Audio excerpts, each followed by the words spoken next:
listening to Pop This, the podcast where three women talk about pop culture. Here are your hosts, Lisa Christiansen, Andrea Gin, and Andrea Warner.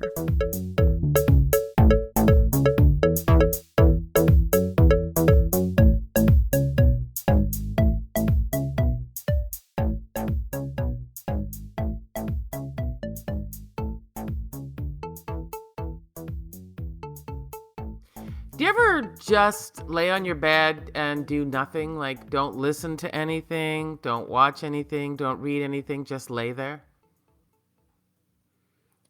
Not really. Occasionally. I mean, I'm not bringing this up as a cry for help or anything. I was just wondering if do you ever And get... it's not like intentional meditating or anything. No, it's just I don't want any input of anything. Like, I might scroll, I might look at my phone for a bit, just look at Instagram and look at TikTok, and then all of a sudden I put it down, and then I just lay there. Like, just lay there. And what's the difference between that and sort of like napping? Well, I don't like, go to are sleep. You conscious the whole? Yeah, I'm conscious the whole time. I'm not even like I don't get into the like the sort of fetal position to get to sleep, or is that also revealing too much about myself? Does everyone else get in the fetal position to go to sleep? No, I don't. Not really. No. Oh. What do you guys just fall asleep on your back? I'm sure a lot of people do it. I'm sure a lot of people do it too. I was a stomach side sleeper for a million years, and in the last 4 months, I had to switch to my back. I could maybe fall asleep on my back, but I hurt my arm. I was really wrenching my arm to try and unhook my own bra, and I felt a tear, and I tore I definitely tore something, like a muscle in my arm. And I've had this injury on the other arm before, when I was holding downward dog too long in yoga. So it's just I can't put my arm up how I normally would to lay on my stomach, to sort of like brace myself. Anyway, so now I've had to switch to my back, and it's been quite a process. do you wake up on your back? I usually did wake up on my back, yeah. Yeah. But I used to always fall asleep on my stomach side and then end up waking up on my back. I'm a side sleeper. Well, that's kind of the fetal position, isn't it? Except you don't have to, like, it's just like lying straight on your side. Oh, you don't bring your knees up and your head down and just hold yourself really tight and say it's going to be okay? No, I'm just kidding. I don't do that. I don't do that. No, of course, no. One of the things that has been interesting about becoming a back sleeper is that I was finding that I was, this is probably just because of my mattress or whatever, but I was finding that I was waking up in the morning and my knees were bothering me because I guess I was hyperextending my knees backwards while I was sleeping. And so I've had to put a pillow under my knees. I mean, maybe this is just 43. I don't know. But anyways. I saw a video of a guy showing, like, kind of with the pillows that you're supposed to do. So it was, like, under each arm. Uh-huh. And then under the legs. And then obviously I might be under getting your head. I might be getting to under the arms, too, because honestly, that sounds great.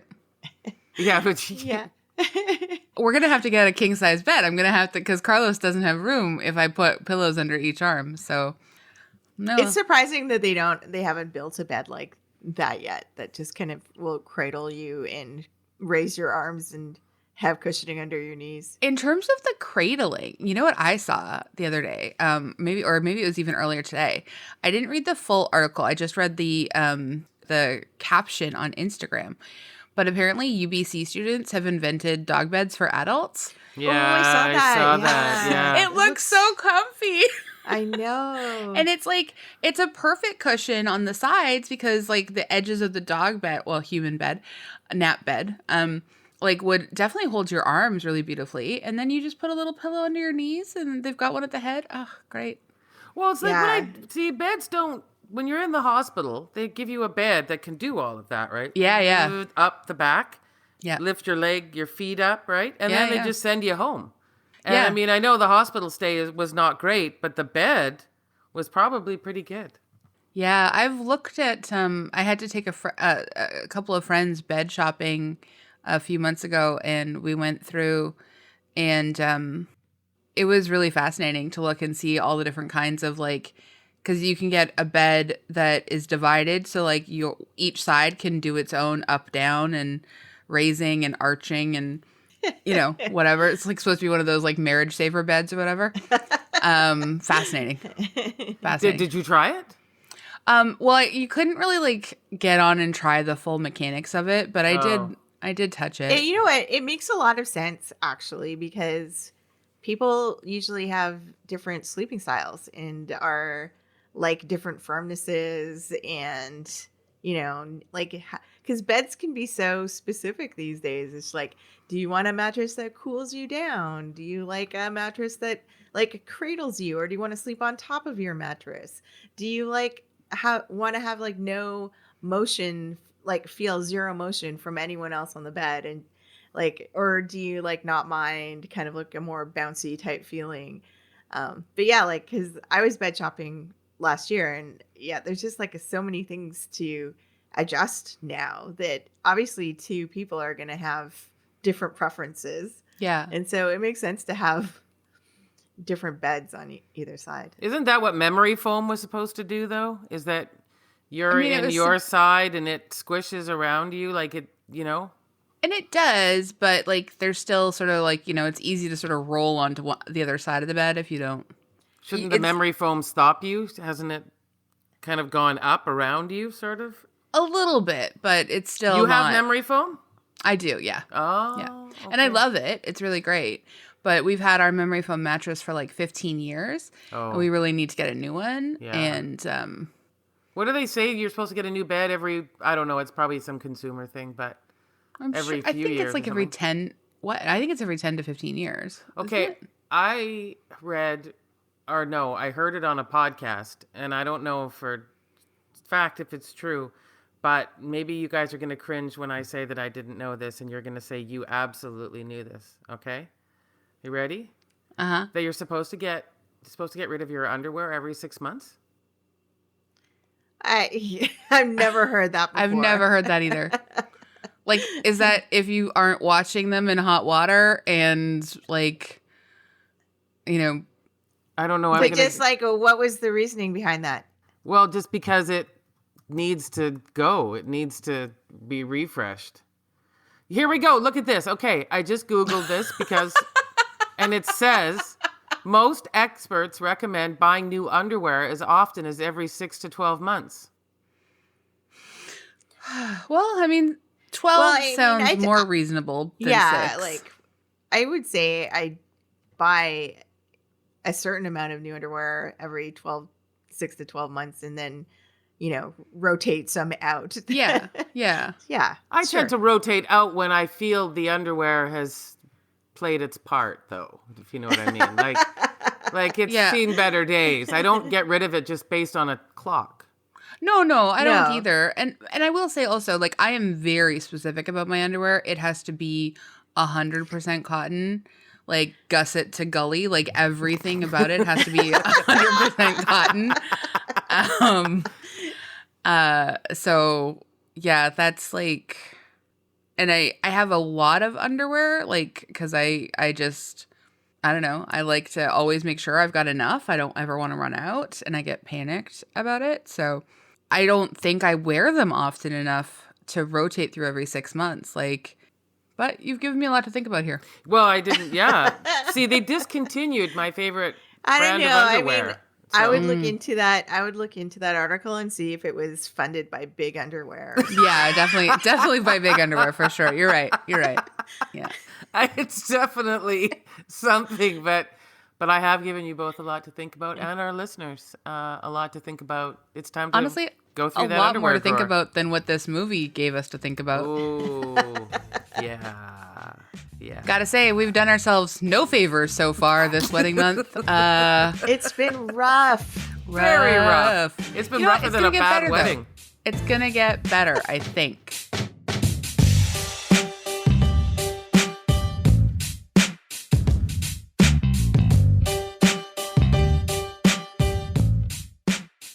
I'm Andrea Warner. I'm Lisa Christiansen. I'm Andrea Gin. And you're listening to Pop This. Welcome. Welcome. If you thought you hated weddings before, well. That's what this wedding month is making me think. Like, am I just like, do I just not like weddings anymore? Because I like weddings. I like weddings. I'm finding this a tougher slog than last year when we did like 1,000 musicals in a row. Like, wow. You know what? I think, to be fair, the selection has not been great. The only way it could be made worse is if you made us watch Mamma Mia again as part of wedding month. That was really fun for me. So we haven't done Mamma Mia 2. We sure haven't. But I guess like that's like funeral month, which, you know what? We've never instituted that. That's I don't know what month that is, though. I don't know either, but we could give it October. We could do it for Halloween. Yeah, okay. Just funeral. Or just funeral month. Well, 4 weddings and a funeral? We've done that for wedding month. Yeah, but I mean, we could. No, we don't want to do it again. No. We don't want to do it again. My God. No. I do love the idea of like just deciding really specific weird quirks. Like it's a month of movies that open with a funeral, or like it's a month of movies where the main characters hate bananas. Well, we've done The Big Chill before, but it opens with a funeral. It sure does. Yeah. All right. So, today we are going with Father of the Bride. We originally were going to do My Big Fat Greek Wedding. It is not streaming anywhere. It is not available. Which is so odd because not available for rent anywhere. The 20th anniversary is this year. Yeah, I mean, maybe they're getting ready for a big release. I don't know. Maybe Nia Vardalos is just holding on real tight to that producer release and has a big plan for My Big Fat Greek Wedding 4 or something. I don't know. So look forward to that. Maybe November. I don't know when it came out. So yeah, who knows? Who knows? So instead, we opted for another 90s favorite, Father of the Bride. And, you know, I have not seen this film since 1991.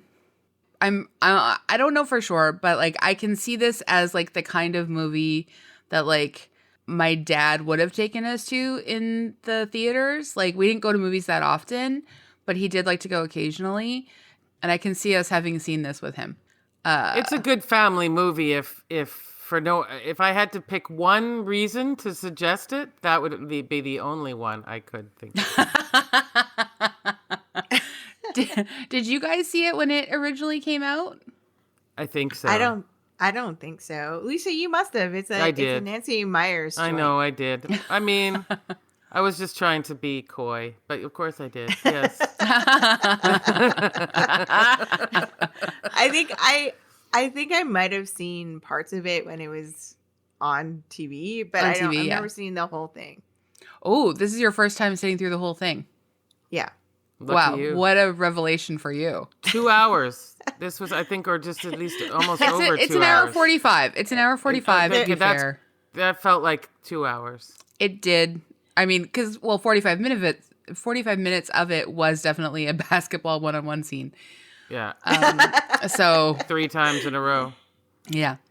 A little background. Father of the Bride is a 1991 romantic comedy film starring Steve Martin, Diane Keaton, Kimberly Williams, and it's her film debut, George Newbern, Martin Short, B.D. Wong, and Kieran Culkin. Honestly, pretty great cast. It's a remake of the 1950 film of the same name, and Martin portrays George Banks, a businessman and owner of an athletic shoe company called Sidekicks, who, when he finds out his daughter is getting married, panics. You know, panics is a pretty generous euphemism. He seems to be having some kind of crisis. Literally a midlife crisis after realizing maybe that he was in love with his daughter the whole time. Anyway, the film opened to positive reviews and became a box office success. With its success, a sequel, Father of the Bride Part 2, was released in 1995. This was Nancy Meyers and Diane Keaton's second of 4 films together. I can't believe they haven't done more together. Yeah. The first being Baby Boom in 1987, which we've covered on the podcast, Father of the Bride and Father of the Bride Part 2, and Something's Gotta Give in 2003, which we've never done for the podcast. Well, we should do that. We should. Because we talked about the grandma, what was it called? Grandma style? Yeah, West yeah. Coast grandma? Or West Coast coastal grandma style? Coastal. Yeah, coastal Yeah. grandma. Yeah, because she's definitely the East Coast in that movie. We could But just yeah, do like a coastal grandma series. I'd That sounds like great. Yeah, That sounds great. yeah. Would one of you like to read the synopsis? Go ahead. Okay. George Banks and his wife Nina are the proud parents of Annie, but when she returns from studying abroad and announces that she's engaged, their whole world turns upside down, especially that of overprotective George. From meeting the in-laws to wedding plans with an over-the-top consultant and his flamboyant assistant, it seems as if the troubles never end in this update of the classic Spencer Tracy comedy. That's from Rotten Tomatoes. So, like, I've never seen the original. Have you guys? No. No. Yeah. It But feels like I would like to see it, though. It seems like in 1950, this might have seemed like a concept Yes. that was acceptable. Yeah, That's what I was 1950s gonna is the say. context. Yeah. Yeah. Yeah, Like- exactly. Even considering that this movie came out in 1991, it seems like it would have been so dated even for 1991. Well, Like, and I think what they do try to do is provide a little bit of, I think in making Annie sort of like, you know, kind of this character who says that she has never wanted a wedding, that she rejected it, and she continues to sort of like talk about not being interested in like macho, gross, patriarchal kind of dudes. And, you know, her career is going to be the priority, et cetera, et cetera. Like, I think they try to give us a, you know, sort of post-feminist character in Annie as a counterpoint to the otherwise like ridiculous over sort of reaching cringy dad sort of tropes. So they try at least. Try. yeah. Yeah, I mean, I guess so. Because, like, the whole concept. Well, I mean, we should add here that it was a huge box office success. Oh, huge. Yeah.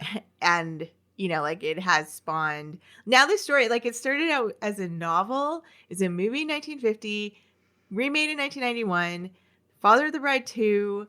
There's a Father of the Bride 3 that Nancy Meyers kind of did a pandemic version for charity that she put online as like a short film. And now in 2022, there's going to be a Father of the Bride 2022 with Andy Garcia and Gloria Estefan. It's a TV show or is it a movie? I think it's a movie. Yeah, it's a Ooh. movie. Okay. Yeah, I think like I saw the trailer for it. I was also thinking about how like American Gigolo is about to become a TV series, and like a lot of films are, and we know that they always do a lot of remakes. Like we know that, and certain things are getting adapted for television and or going to series or streaming or whatever. And so I think updates to certain things can be good. Like one of the things I liked about the trailer for the new Andy Garcia, Gloria Estefan one, I think, if I'm remembering this correctly, is that the two of them, like the two parents, are actually kind of like on the verge of divorce, maybe? Oh, It so looks there's like okay. in the trailer. So there's like a tension there. Yeah. I think. Maybe I'm making that up, but I don't think I am. I remember watching that recently. But I mean, like, I would hope that the Gloria Estefan Nina character gets a bit of an update, because like when you're watching this movie, you're like the whole thing, like it's her money too. That's what I was thinking. That's what I kept yelling the whole thinking. time. Yes. I mean, she finally gets to say that to him in that speech when he's in jail, which Yeah. if you're listening to this and you don't plan on watching the movie, you're going to wonder how does the dad end up in jail? Well, it's ridiculous, of course. It's but she completely does ridiculous. give him the little speech, but not at one point did she say, "Buddy, this is not all your money. Why are you acting so pained?" And I think 1950s, obviously, in 1950, there would have just been dad working. Mom would not have Probably, yeah. been working. I'm quite certain of that. I haven't seen Yeah. it, but I'm quite certain that she wasn't I can't even remember what Nina does in this movie. Nina runs her own company too. Like they literally say they both run their own companies. Yeah. And I don't really know that we know what Nina does, because like Nina just gets to be, you know, a kind of foil for George and the reasonable parent. And I mean, there are a lot of times where some of George's things kind of make sense a little bit. Like, I think it's fair to sort of like ask, does there need to be 600 people at this wedding? Like, you know, there's like some stuff that comes up that's really reasonable. And I think somewhere in here there is like a bit of a useful critique of the wedding industry complex. But it's really buried deep under a bunch of other stuff that's super uncomfortable. Yeah. Like the patriarchy? Yeah, the patriarchy doesn't make me happy. I mean, and I say this like, okay, so I will be very, very. I did not hate my rewatch of this movie. I found it frustrating. I do not care for most of whatever is going on. There are moments that I find extremely creepy. But you know, as a girl with a dead dad whose dead dad didn't come to her wedding, I am built for this kind of manipulation. This movie is there for me to live out some kind of like cathartic redux or something, you know? And so there are moments where, you know, I am more charmed than I should be. But there are also moments where I'm just like, how do you hire a bunch of people to run this wedding and then you miss the entire wedding because you just have to be in charge because you're a man? Like, at no point anybody in the rest of the wedding party is like, well, this is unacceptable. George can't miss this wedding. Like, and it's not about like whether he paid for it or not, because like we know that they both paid for it. Like, it's just like suddenly like all the people you've paid to handle this like disappear, and obviously you have decided that you want to do this. Like, you refuse to delegate. You've held on to control this entire time, and this is a way to, like, he does it to himself. He does not want to be at this wedding, and he chooses to miss everything by just deciding he has to take care of it all. I was very confused about the whole photos. The parents weren't in any of the photos. It didn't make any sense. It did not make any ridiculous sense. And usually the dance with the father and the bride, no, that didn't happen. It doesn't make any. It didn't make any sense. I didn't understand it. None of it makes any sense. And it also doesn't line up with sort of how the film starts, which is to open up with George in the, you know, after wreckage of this wedding. He's like, I'm all alone in this mess, or whatever. But when we get to the actual end of the film, he's dancing with his wife. Yeah. Having, like, she... Like, no wonder he doesn't want his daughter to get married. He doesn't think marriage is a partnership. Yes. Yeah. Wow. Wow. Wow. Wow. Like, Jesus. And that speech about all the things that you don't want about the man coming to your house, and you know what he's thinking. Yeah. Oh, so gross. So gross. So gross. So disgusting and so unnecessary. And it happens early in the movie, and it kind of sets this creepy tone over the rest of the movie.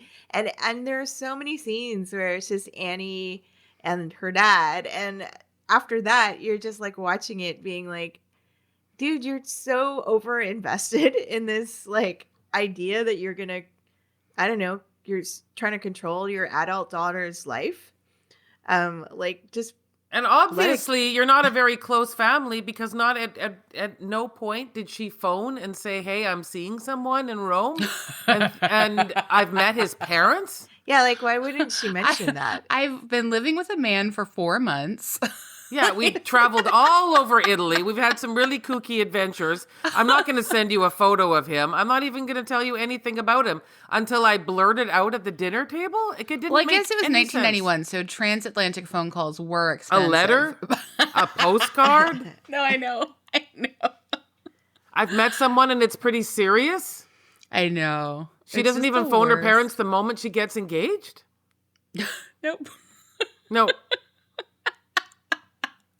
I mean, oh God. I'll give George that. Like, that was a bit Yeah, much. Like, I would have sure. had a speech like, hello? Like, the phone works. You could have called. I mean, geez. Anyway. Yeah. I honestly was like, how is Diane Keaton not leaving this man? Like, this is ridiculous. I mean, the character of Nina gets so shafted in this so whole little movie. to do. Like, Just a lot of reaction shots. That's kind of the role that Diane Keaton plays in this.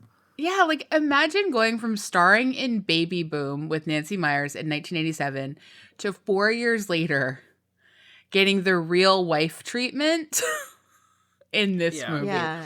Yeah. Like as if she did not give birth to this child and raise her with you.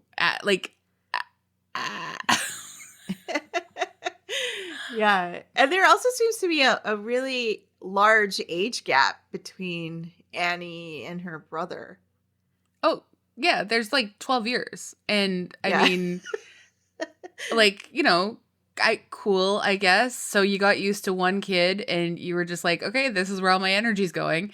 Maddie comes, apparently raises himself. Great kid.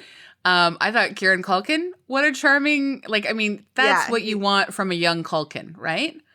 Like, so good. And yeah, I was curious about his little voiceover when he drives home to explain about his house. And first Annie came, and then the next kid. And I'm like, there's 12 years in there. I know. Because when I first saw it, I was like, she looks really young. I guess she could be like 16 or 17. And this could be like, you know, about some teenage marriage situation. Sure. Honestly, if she'd been 18, that would have made way more sense. And yeah, but then they're like, she's 22. And she has a brother who seems to be like, I don't know, 10 or something. Yep. Like, Yeah. Like I guess it sort of floors me that even in 1991, like I do understand this movie being made in 1950, but in 1991, they looked around and they were like, you know what? We've had too many years of movies that really center the woman's perspective in marriage. Yeah. We yeah. gotta go back to the dad. Like, Yeah. that's really where the comedy gold is, you know? That's important. I'd like to just see the original because I bet it's kind of funny in those terms. You know what I mean? Maybe, like, yeah, like, I mean, and even then they're sort of playing up how ridiculous and overprotective and blah, blah, blah. Like, that could be funny for 1950, but Yeah. it really feels a little out of tone here. well, because especially there's, you know, like Lisa, you're talking that little speech he makes at the beginning, but that speech is also connected to this like thing he says about how, you know, like for the first part of her life, I was the main man in her life. And, you know, now I'm handing it over to her husband. And Yeah. Yeah. I mean, I guess in 1950. Well, I mean, it's built into the wedding ceremony because that part of, I mean, I think probably a lot of people don't like it, but who gives away this woman?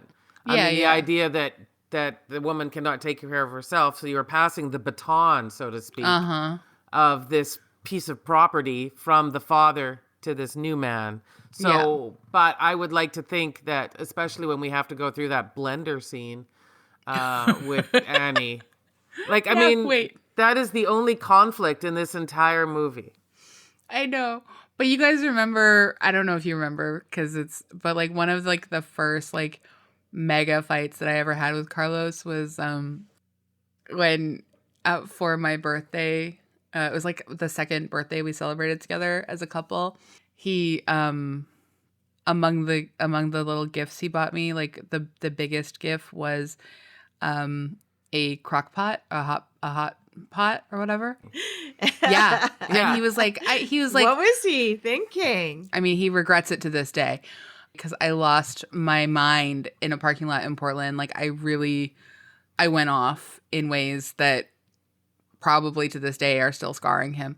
But I was so mad looking at this crock pot or hot pot or whatever. Oh, okay. So that scene actually makes sense to you. That scene weirdly makes sense to me on a lot of levels because I remember being like, what does he think? Like, what, now we live together and he thinks that it's appropriate to get me like housewares? Like, is like last year, anyway, I lost my mind and he literally was just like, I really thought it would be nice that I could make you stew that you really love that your grandma makes. And anyway, that was his mind. And I saw it very differently. And he understood pretty quickly why I saw it so differently and how I would take great offense to that as a, just anti-kitchen person. Anyway, but to this day, we really do continue to sort of think about that moment as a defining moment of our relationship. Out of curiosity, what happened to the crock pot? Oh, it got returned. Okay. Yeah, and what did you get in its stead?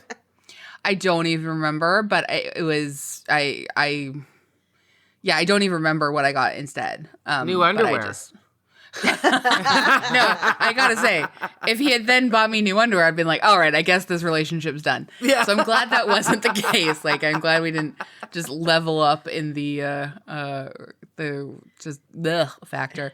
No, I don't remember what it was, but it was just like, yeah, such a moment. It was not good. So this is the most relatable part of the movie to me on a lot of levels. That's very interesting because like I watched that part of the movie and I was like, this is just some manufactured thing so they could have a little iota of conflict in the movie where nothing happened. Oh yeah, like I get why that. I get nobody would fight over getting a blender. Like you could say, this is a terrible gift and I hate it.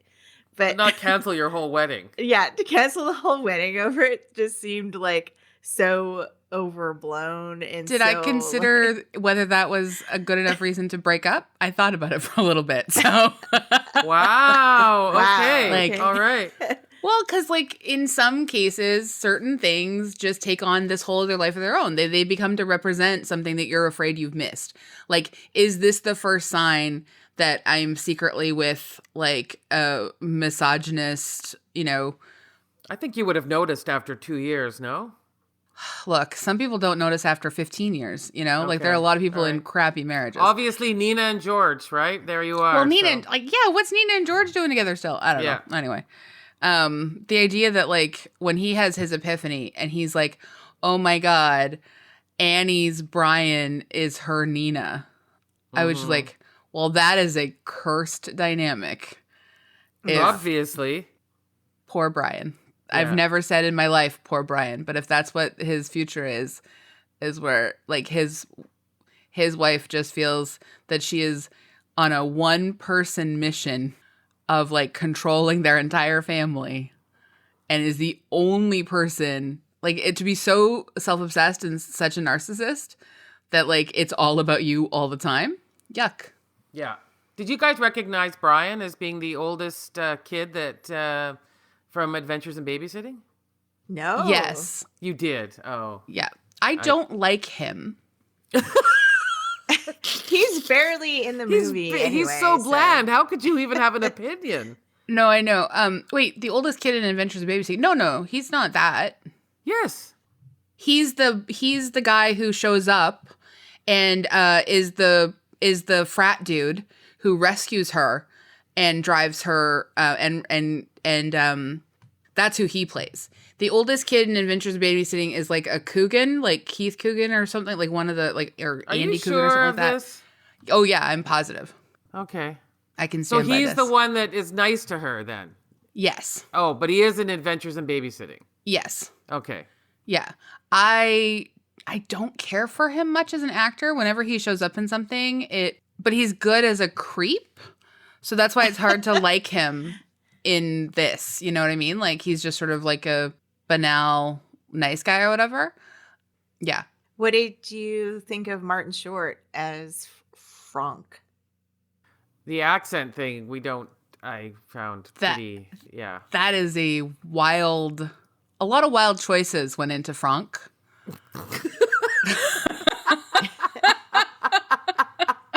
But it was something sort of endearing about the Steve Martin Short friendship, which is so enduring. Yeah. It is endearing. They don't get enough chance to play off each other as much as I would have liked, I guess. Like, yeah, I believe they do in Father of the Bride Part 2. Sorry. But also, like, in their current series, Only Murders in the Building, they're amazing together. Oh, they're so good together. Of course, the Three Amigos. Let's, for cinema, since we're talking about cinema. Cinema. Yes, capital C, cinema. Cinema. I thought B.D. Wong, I love B.D. Wong so much. I'm never disappointed when he's cast in anything. Even if he gets like nothing to do, he always brings like a little extra flair. And I didn't find, like, compared to Frank, like when the description of him was like a flamboyant assistant, I was just like, okay, I understand this is code for gay. But like compared to Frank, like B.D. Wong's character is pretty chill. Like he's just like so normal, like low key and like not over the top. And Frank is. It's just fun hearing you say Frank over and over again. But you know Frank. who I actually Frank. You know who I was really charmed by Kimberly Williams. I thought, like, this is her debut role. She's pretty good. Yeah. No, she is. Agreed. Like, it's not a lot to work with, but she's very winning and she stands her ground I thought she did a good job. I couldn't believe how young she looked when she first came on screen. Yeah. Like, in all honesty, it would have been. If she was 18, it would have been better. Like, how old is she for the first part until they, like, actually state her age? Yeah. I was, not sure at all how old she was. And then she goes on to marry Brad Paisley, the country singer. So, have either of you seen Father of the Bride 2? I definitely did, but I don't remember it at all. I know what the whole thing is that Diane Keaton gets pregnant at the same time as her daughter. So I know that, but I don't remember anything beyond that. So she has another child, like more or less 12 years apart from. Yeah. Yep. Yeah. Both her children are all 12 years apart. Yeah. It's the standard age gap that they suggest in pediatrics. Yeah. Well, and it's really smart because they've lined it up so that, like, she, had her daughter at 22 when her daughter gets married.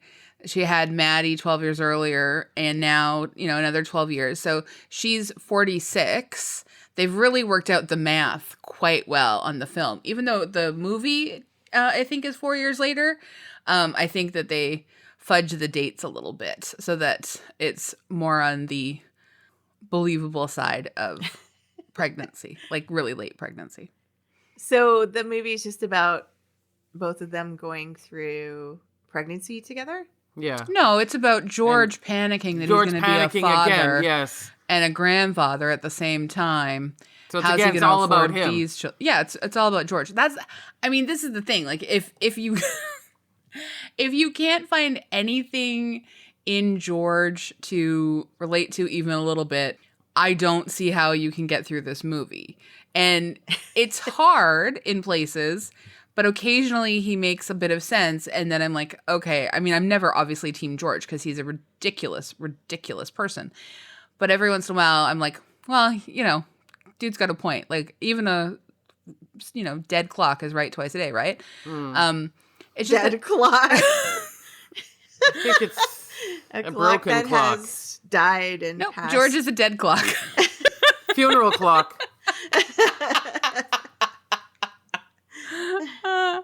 So Steve Martin, how much older than he is Diane Keaton?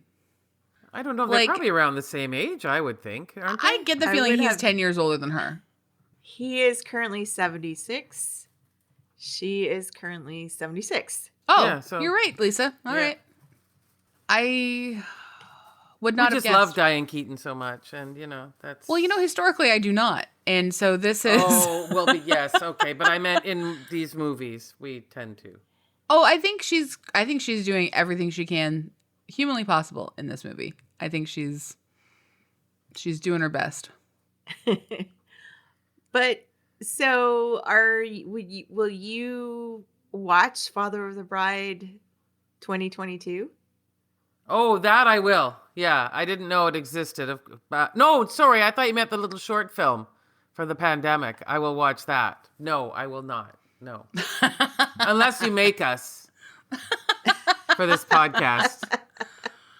Well, I am literally I stopped my viewing of the short film at the 9-minute mark to record this podcast of Father of the Bride Part 3-ish from the pandemic. I can tell you already that it's a much more compelling story than Father of the Bride Part 2. And I really love seeing everyone. I love seeing a grown-up Kieran Culkin because I'm already such a huge fan of him from Succession. Mm-hmm. I love seeing who they've cast as the Banks's baby daughter, and I'm enjoying seeing who they've cast as the grandson.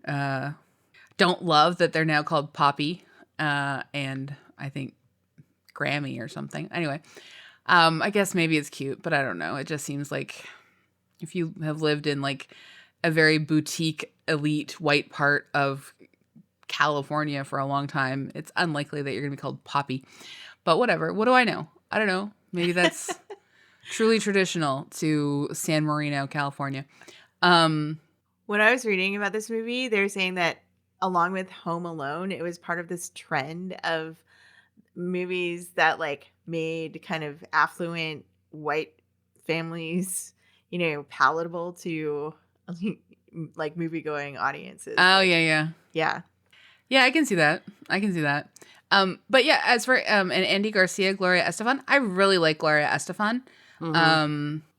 So I might have to watch it. I can't help it. Well, I have a feeling it's 2023's Bride Month. I think we can wait. I'll wait till then.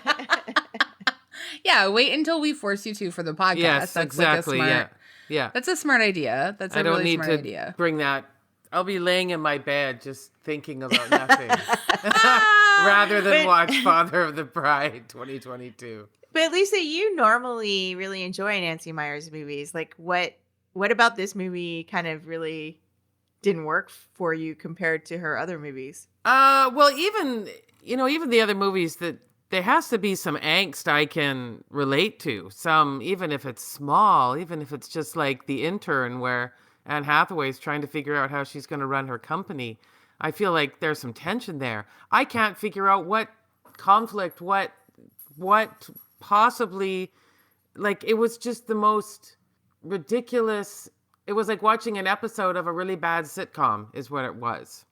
It just felt that there was nothing at stake. Not a single thing at stake. Like, I could have stopped it in the middle of the movie and not cared if I ever saw the end. I didn't even care if I saw the wedding. I kept looking at the time going, I guess it's time for the wedding. I don't care. Like, it's the most anticlimactic thing in the entire world, of course. And they even tried to do some tension with having it snow. I mean, it was, and then the cars parked in the front yard, and then it turned into the Home Alone territory when they got a Culkin driving a car as a kid. It was a bit strange. That struck me actually as particularly odd, since he does not want his grown daughter to get married, but he's willing to put his 10-year-old son and his 10-year-old son's friend behind the wheels of cars. Yeah. Where they could be cars. killed. Yeah. That belonged to other people. Yeah.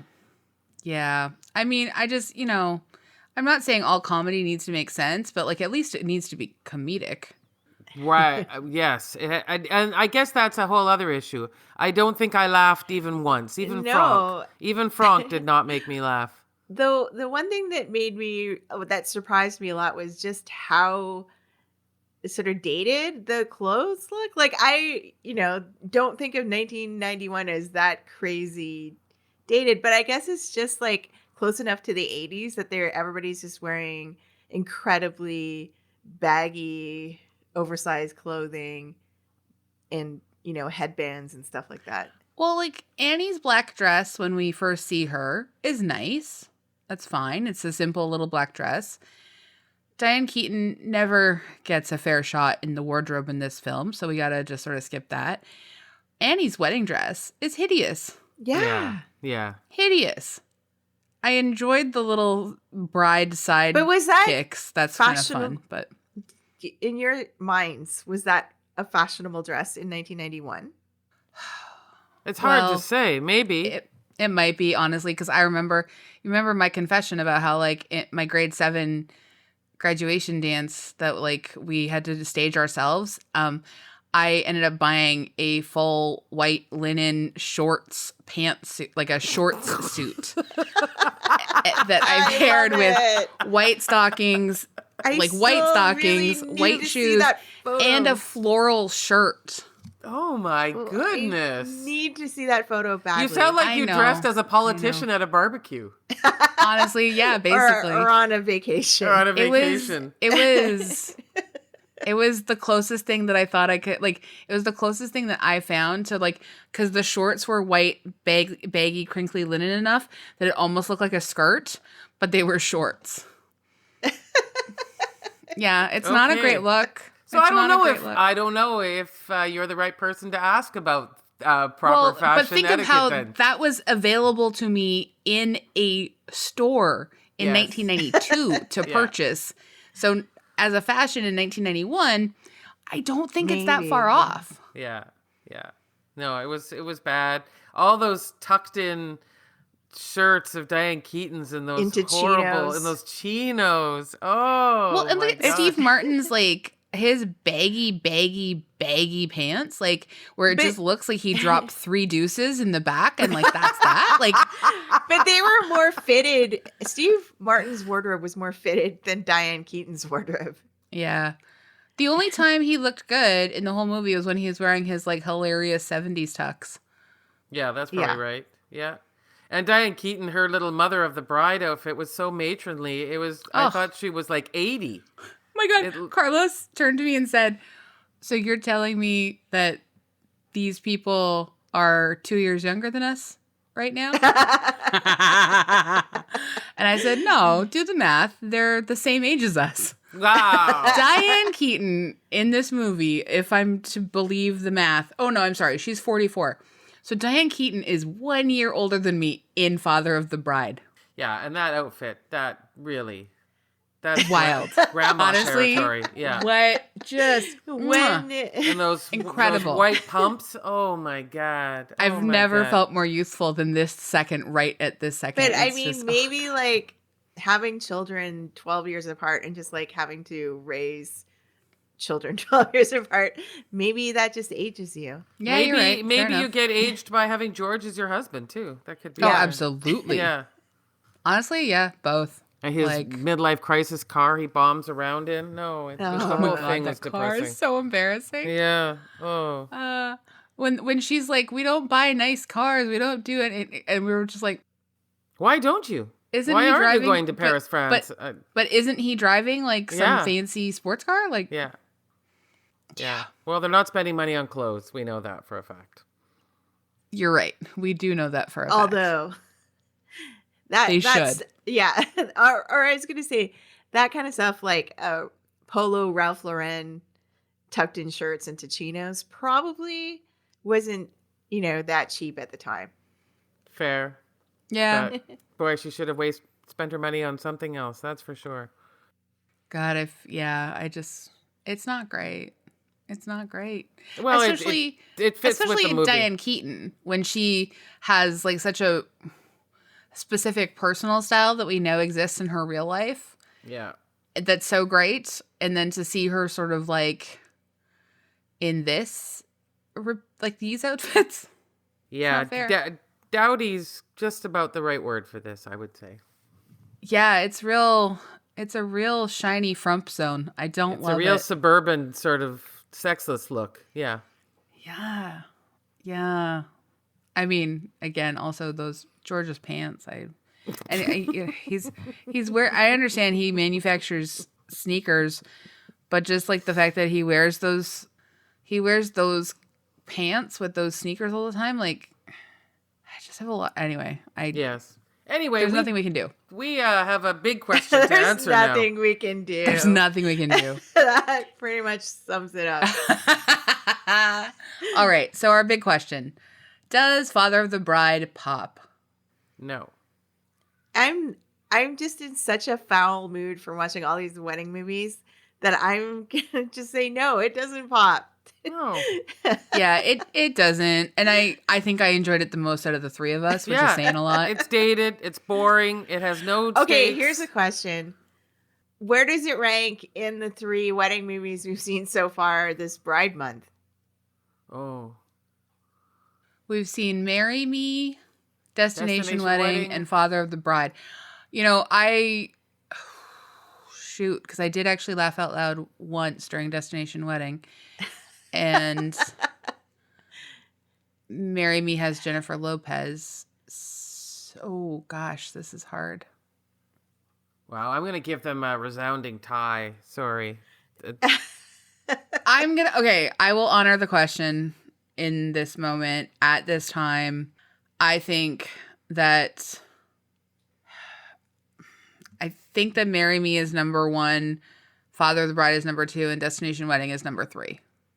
I mean, that's probably where I'd go, but I still put them down to a tie. They've each got nothing to recommend them. Well, no, that's not fair. You said Jennifer Lopez, and we had Keanu Reeves and Winona Ryder, but still, honestly, And Kimberly Williams is good in this. yeah, I don't know. I don't want to lead our audience on to believing that there's any of those movies they should watch. We did it for you.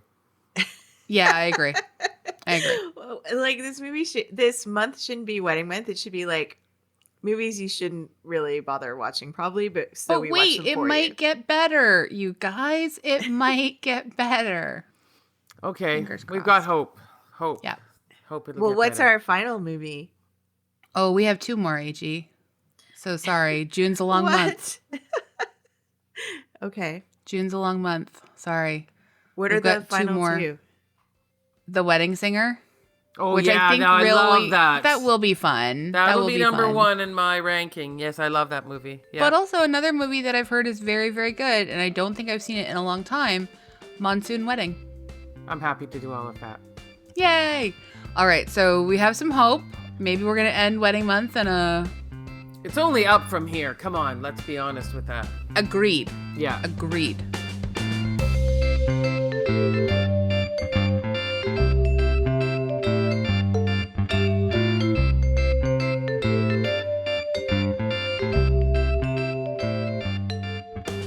We do also love to leave our episodes on something we genuinely feel good about.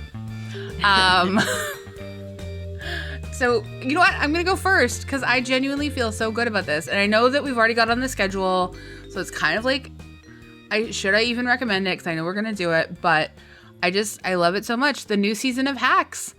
Oh, yeah. Hacks Season it's 2 good. is so Yeah. good. Yeah. It's so good. I'm not done yet, but I love it. I love it. I love it. So Everybody start watching it now, so yeah. you'll be up to speed when we do our episode. Yeah. It's so good. I've watched, I think, 1 or 2 episodes already. So, yeah. I think just the first one. Just the first one.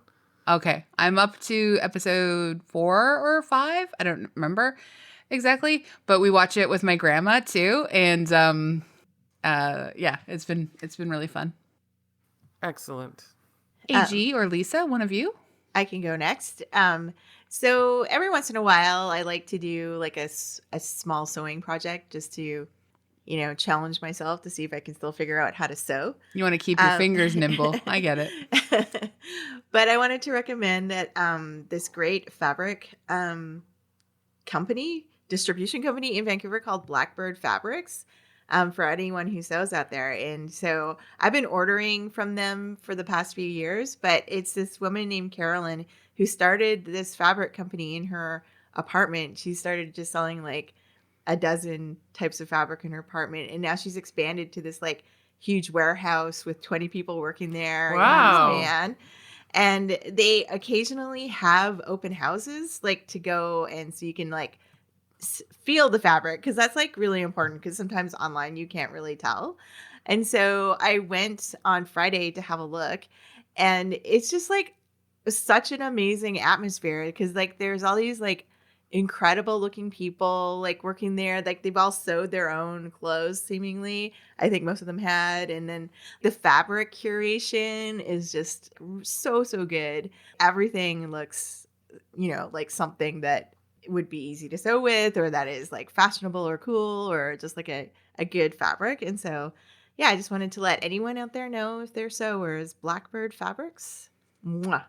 Yay! Great fabric that's store. so good. That's nice. That's so nice. A great business story, a great local business story too. Yeah, that's great. Lisa, what about you? Okay, I don't know if I'm recommending this because I haven't done it yet, but tomorrow night, I will report back next week. I am off to see one of the Real Housewives of New York, Countess Luann de Sep, and her cabaret performance. So what exactly is your recommendation? Well, I'm recommending her cabaret. This is the first time that she's going to come to Vancouver. So, I mean, she'll be touring. And I hope I can, really recommend next week that everyone who has the Countess Luann coming to town can go and see her cabaret. I'll be honest, even if she is not great, I think just the idea of being around a lot of other crazy people like myself who watch The Real Housewives will be joy enough just to be in the midst of all of these people. But I'm very excited. So maybe I'm just recommending going to do something really crazy about something you like, and just see where that takes you. That's nice. Yeah. Well, I hope you have a great time. I'll have a great time. That I know. Where's it happening? At the Vogue. Oh. Yeah. Amazing. So she's not a particularly great singer, and nor is she a particularly great entertainer. But that doesn't really... Sounds like a great night of cabaret. Yeah. It doesn't really seem to matter, because I'm going to be there, and I'm going to be with my people, and I'm looking forward to that. That's awesome. Yeah. Yeah. Sounds like fun. Well, I hope that you have a great time, and I'm sure that you will. Thank you everyone for listening and hanging out with us.